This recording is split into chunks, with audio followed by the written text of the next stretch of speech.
जिस सवाल से हमने शुरू किया था शाजिया इल्मी कि ठीक है राहुल गांधी हार जाएंगे तो बहुत बड़ा संदेश जाएगा, कांग्रेस का गढ़ ढह जाएगा, कांग्रेस के अध्यक्ष का सूरज अस्त हो जाएगा, जैसा कि आज मुख्यमंत्री योगी ने कहा। मैं फिर उसी सवाल के साथ शाजिया इल्मी कि अगर वहां से स्मृति ईरानी हारती हैं, जिनके पीछे प्रधानमंत्री से लेकर मुख्यमंत्री से लेकर पूरी पार्टी है, उस हार के कोई मायने होंगे या नहीं होंगे? 5 साल आपने स्मृति ईरानी ने इतनी मेहनत की, 25 बार स्मृति ईरानी गई, तमाम तरह से ललकारा, पूरी पार्टी पूरी ताकत, उसके बाद हार के क्या मायने होंगे अगर वो हारी तो?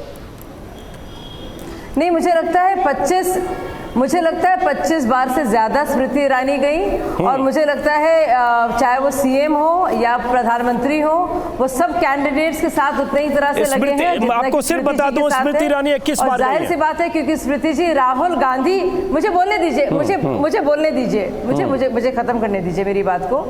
तो हाँ, पर जितनी बार भी गई है वो राहुल गांधी से कहीं ज्यादा है और राहुल गांधी वहाँ के सांसद है और स्मृति ईरानी वहाँ की सांसद नहीं है। और अगर स्मृति ईरानी वहाँ से हारती हैं, मुझे लगता है लोग कहेंगे और ये समझेंगे कि उन्होंने बहुत ही हिम्मत दिखाई। एक पारंपरिक जो गढ़ है, जो कांग्रेस के शहजादे साहब हैं, उनके सामने वो लड़ी भरपूर दमखम के साथ। और मुझे लगता नहीं है इसके अलावा अगर वो हारती हैं, एक तो बहुत बड़ा अगर है इस सवाल में, तो मैं अगर के हिसाब से ही, अगर और मगर के हिसाब से ही जवाब दूंगी।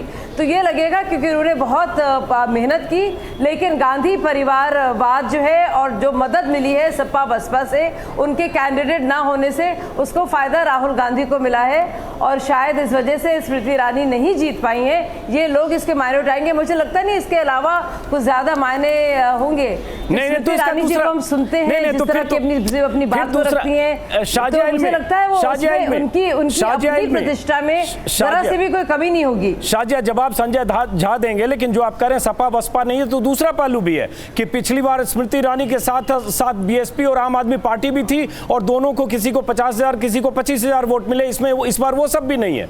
तो दूसरा पहलू भी है, इसलिए भी शायद वो फासला 1 साल था, 1 लाख था, इस बार फासला भी बढ़ सकता है, गॉड नोज, पता नहीं क्या होगा। लेकिन जवाब दीजिए संजय झा, आप कुछ कहना चाह रहे हैं?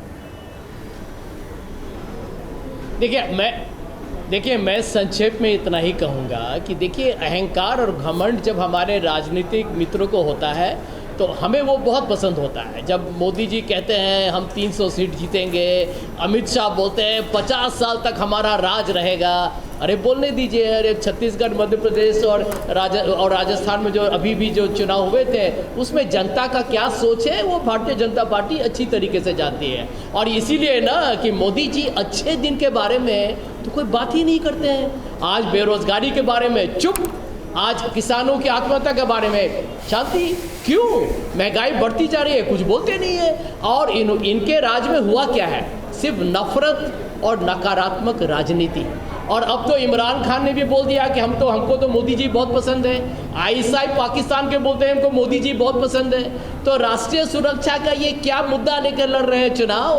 अब तो उनका पूरा खुलासा हो गया है भारतीय जनता पार्टी। तो अर्थव्यवस्था को तहस अच्छा, मुझे लगता है विषय आपकी चुनावी भाषण है, तो मैं भी अपना चुनावी भाषण शुरू कर सकती हूँ। मैं भी आवास विकास योजना के बारे में, उज्ज्वला योजना के बारे में, जनधन योजना के बारे में, ओआरओपी के बारे में शुरू कर सकती हूँ। मैं भी आपके घपलों और घोटालों के बारे में शुरू कर सकती हूँ, लेकिन मुझे बार बार रोका गया और मुझे बताया गया कि आज का मौजूद जो है सिर्फ और सिर्फ स्मृति ईरानी का हारना है। बिल्कुल सही है, बिल्कुल सही है। आप दोनों को बिल्कुल सही बोल रहे हैं, बिल्कुल सही है। आज का 1 मिनट, आज का सब्जेक्ट अभी ओआरओपी से लेकर घोटाले नहीं, रिमाइंड कर रही थी क्योंकि मुझे रिमाइंड किया गया। बिल्कुल सही है संजय झा, इनको भी बता रहा हूँ मौजूद क्या है, तो मैं आपको भी रिमाइंड कर रही थी, बिल्कुल जिस तरह से मुझे बताया गया। बिल्कुल सही संजय झा, 1 मिनट, सब्जेक्ट हमारा ये है, राहुल गांधी हारे तो क्या मतलब है, स्मृति ईरानी हारी तो क्या मतलब है? चूंकि आज स्मृति ईरानी ने नामांकन का पर्चा दाखिल करके ऐलान किया है कि राहुल गांधी हारने वाले, तो आज का विषय वो है अमेठी। हम अमेठी पर बात करना चाहते हैं थोड़ा संजय झा। अब आपने ये तो कह दिया स्मृति ईरानी के बारे में, मैं ये आपसे पूछना चाहता हूं कि अगर राहुल गांधी की हार होती है तो उसके क्या मायने हैं? वो अमेठी जहां से 3 बार राहुल गांधी जीते, वो अमेठी जहां से संजय गांधी, राजीव गांधी और सोनिया गांधी तक जीती, अगर राहुल गांधी हारे तो? मैं जवाब देता हूं। तो अंजुम जी मैं आपको जवाब देता हूँ। अमेठी में भी गया हुआ हूँ, एक बार नहीं 3-4 बार, और मैं आपको इतना बता दूंगा, अमेठी की जनता जानती है कि अगला जो भारत का प्रधानमंत्री होगा वो हमारे क्षेत्र से होगा। तो वहाँ पर तो गर्व है, वहाँ पर तो लोग हौसला अफजाई के साथ लड़ रहे हैं और ये जानते हैं कि चौकीदार चोर है, जो आज देश का सबसे लोकप्रिय नारा है। आईपीएल मैच में भी लोग चौकीदार चोरे चिल्लाते हैं जब कोई खिलाड़ी बेईमानी करता है। चलिए विषय, तो उसका श्रेय भी तो श्री राहुल गांधी को जाता है, चलिए जिन्होंने राफेल घोटाला का ब्रेक बड़ा का वक्त है, ब्रेक का वक्त है। प्रधानमंत्री अभी तय नहीं होगा। संजय झा जी, प्रधानमंत्री तय नहीं होगा। संजय झा जी, पूरे उत्तर प्रदेश में कितनी सीटों पर आप चुनाव लड़ रहे हैं कि प्रधानमंत्री तय होगा? 2 प्रधानमंत्री उत्तर प्रदेश में रेस में पहले से हैं, मायावती और अखिलेश यादव। एक पश्चिम बंगाल में अभी 7-8 प्रधानमंत्री के उम्मीदवार हैं सर। 96 में भी हमने देखा है, 96 में। इसलिए अभी प्रधानमंत्री का ऐलान मत करिए। ब्रेक के बाद वापस